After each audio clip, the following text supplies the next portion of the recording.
Pasa al tablero Roger Cabarcas, director financiero de la UTB. Pregunta Rosario Meléndez, jefe de comunicaciones de la UTB. Roger Cabarcas, el director financiero de la Universidad Tecnológica de Bolívar. Bienvenido al tablero. Bueno, ¿qué tan cierto es que la reforma tributaria estructural aumentó el control de las entidades sin ánimo de lucro? Bueno, Rosario, primero que todo, muy buenos días. Muchas gracias por invitarme a este espacio. Creo que ha sido un tema muy novedoso desde el año 2016, cuando el Gobierno Nacional promulgó la ley 1819, que la verdad tuvo un impacto importante en todas las entidades, pero especialmente en las entidades sin ánimo de lucro, sí, más conocidas como las ESAL. Las ESAL. Entonces, esa ha sido, digamos que, con lo que hemos convivido desde ese tiempo para acá, y todas las entidades, dentro de eso, como es la Universidad Tecnológica de Bolívar, que hace parte de las instituciones de educación superior, nos ha tocado realmente cambiar muchas cosas, ajustarnos a otras y cumplir, digamos, con unos requisitos que nos solicitaban para permanecer en el régimen tributario especial. Bueno, en este contexto se puede decir también que las ESAL fueron excluidas del régimen tributario especial. Bueno, de entrada sí, el artículo 19 ya del Estatuto Tributario contempla para estas entidades ser contribuyentes del impuesto sobre la renta. Ya en ese momento ya nos cambia el panorama. Anteriormente cualquier entidad sin ánimo de lucro que se constituía de entrada hacía parte del régimen tributario especial. ¿Esto qué significa? Significa que están excluidas del pago del impuesto a la renta. Ajá, Sí declaran el impuesto, pero lo que hacen es una declaración de ingresos y patrimonio en donde nunca había pago de impuesto para el Estado. En este momento, al excluirnos de este régimen, ya nos toca a todas estas entidades poder argumentar y justificar que sí cumplimos con todos los requisitos para ser parte de ese régimen tributario especial. Muy bien, ¿y qué pasa en el caso de que estas ESAL desarrollen una actividad diferente, meritoria, y que esté dentro de la estructuración o dentro de la reforma tributaria estructural? Perfecto. De hecho, el Estatuto Tributario tiene clasificadas muy claramente todas las actividades que dan mérito para hacer parte de una entidad sin ánimo de lucro.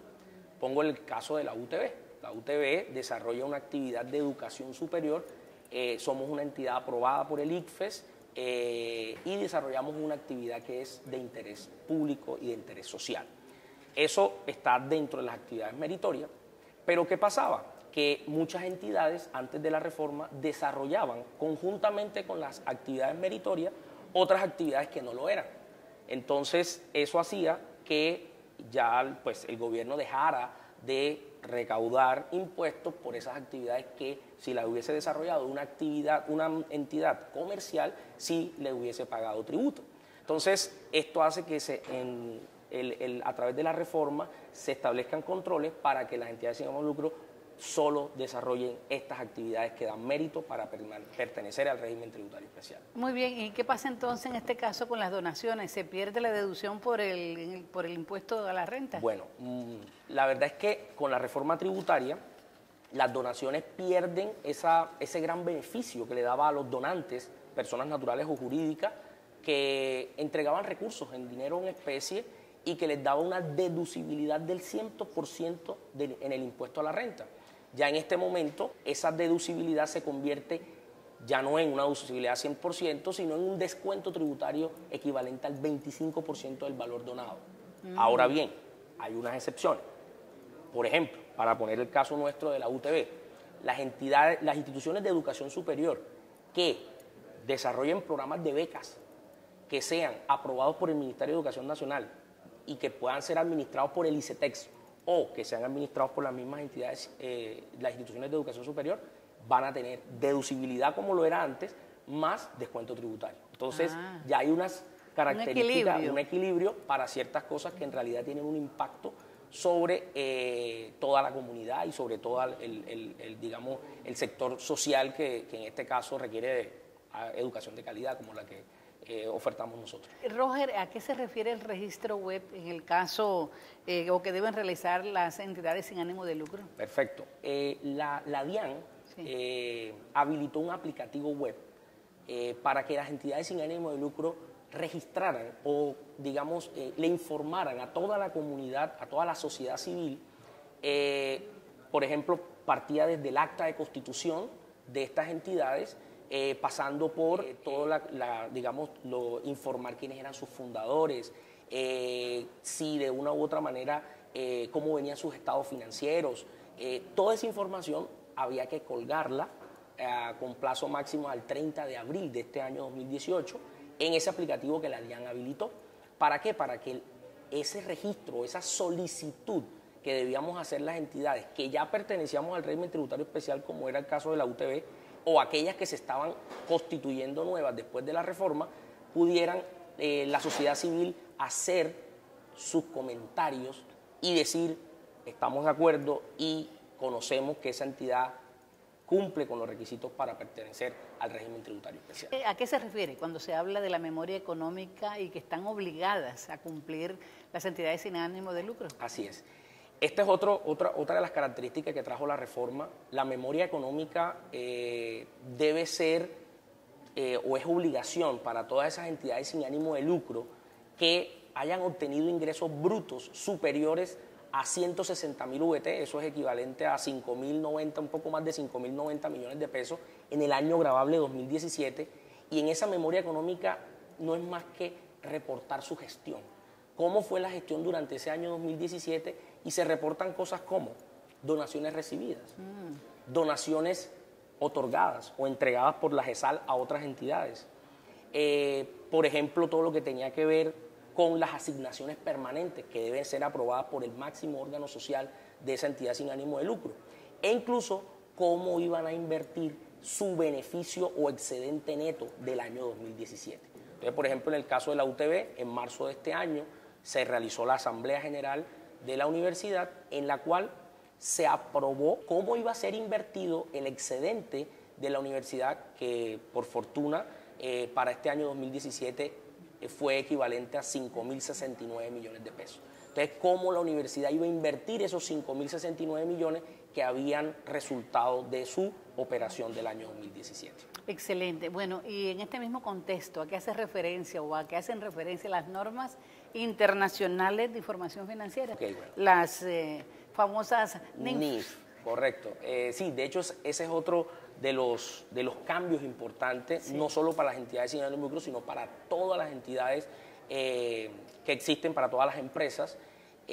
Con la ley 1314 del año 2009, el gobierno nacional adoptó como obligatoria la implementación para todas las entidades de las normas internacionales de información financiera, que no es más que un conjunto de normas contables que son aceptadas globalmente. ¿En qué se benefician las universidades? Bueno, en nuestro caso, la Universidad Tecnológica de Bolívar, con la implementación de las NIF, ¿y cómo es ese proceso? Así como la UTB, también muchas empresas en Colombia se benefician con la implementación de las normas internacionales porque les permite, por un lado, acceder a recursos ilimitados para financiación de su crecimiento. Por ejemplo, en el caso de la UTB nos permite poder tener estados financieros mucho más entendibles fuera de Colombia. Era muy común que cuando venían inversionistas a Colombia y querían invertir en cierto sector y les mostraban los estados financieros, sucedía que no entendían muchas de las cifras que ahí se encontraban. ¿Por qué? Porque la norma contable en Colombia no, digamos que tenía cambios o no manejaba de la misma forma como lo maneja la norma internacional de información financiera. Entonces, habían ciertas discrepancias en la lectura de esos estados financieros. Esto nos permite tener estados financieros mucho más entendibles, mucho más coherentes y que nos permita acceder a, en este caso, recursos que hay en el mundo para inversión y para crecimiento empresarial. Siempre que se presentan este tipo de reformas, los entendidos en el caso suyo, ven mucha fortaleza, pero también ven debilidades y algún veneno ahí como que mezcladito. ¿Qué le cambiaría a usted a la reforma tributaria estructural? ¿Qué le ve usted que no encaja? Ciertamente tiene un tema positivo y es que permite que aquellos que de pronto en algún momento se podían beneficiar de esos vacíos que habían en la ley, en este momento digamos que ya se están cerrando las puertas para que eso siga sucediendo. Pero en realidad consideramos que todo ese compendio de normas cada vez hace mucho más pesado el trabajo tanto de los departamentos contables como financieros de cualquier entidad, además por los tiempos tan cortos y toda esa cantidad de requisitos y de formalismos, más que requisitos son formalismos que a veces no tienen, digamos, un trasfondo o un impacto entre lo que se quiere conseguir. Entonces creo que sí, ha sido una reforma bastante pesada, con mucha minucia, pero bueno, entiendo y con colegas lo hemos comentado, es que le permite al país que no se le siguen fugando capitales como antes sucedía. Ahora que estamos en un cambio, digamos que de la parte central estructural del Estado, ¿qué le recomendaría a usted, por ejemplo, al Ministerio o al Ministro de Hacienda con relación a la reforma tributaria estructural? Pienso que en este momento, de entrada, creo que el país ya no aguanta una reforma tributaria más.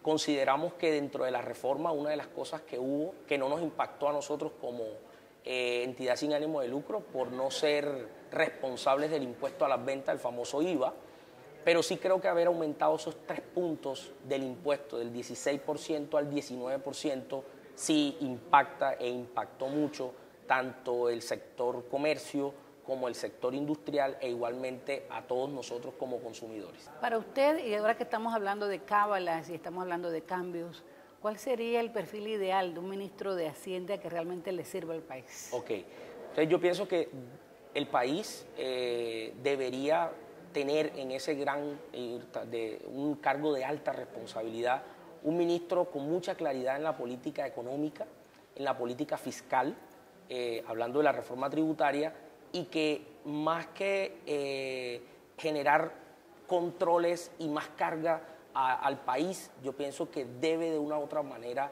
buscar conciliar los diferentes sectores, conciliar el sector empresarial, las universidades, o sea, la academia tiene que estar muy de lleno en todos estos procesos y participar activamente en todas las decisiones que desde este punto de vista, me refiero a lo económico, a lo fiscal y a la parte de política monetaria también, debe ser un actor importante. Y obviamente la comunidad, digamos, la parte social debe estar tenida en cuenta, porque en los últimos años hemos visto cómo hemos sido golpeados a través de las diferentes reformas con más carga tributaria y mucha más peso a nuestra ya debilitada, digamos, economía colombiana. Utilizando un término académico, del 1 al 10, ¿qué tanto beneficia la reforma tributaria estructural a las universidades en el país, a las instituciones de educación superior? Yo sería bastante osado en decir que de 1 a 10 podríamos darle una calificación de 9. ¿Por qué no le doy el 10? Porque creo que, como te decía al principio, tiene mucha minucia, ha sido muy pesada. Es decir, que nos beneficia. No, pero nos beneficia mucho, ¿por qué? Porque saca del camino a aquellas entidades que tal vez no lo estaban haciendo bien, que buscaban una sombrilla para desarrollar actividades económicas, comerciales o industriales a través de la sombrilla de una institución de educación superior. Entonces sí creo que es importante que permite que las que sí lo hacemos bien, lo sigamos haciendo bien y de una u otra manera nos permita seguir creciendo en calidad, que es lo que le importa al país, en calidad educativa, y de esa manera podamos formar mejores profesionales cada día. Muy bien, muchísimas gracias. Bueno, Rosario. Muy amable por estar aquí en Pase al Tablero. Gracias.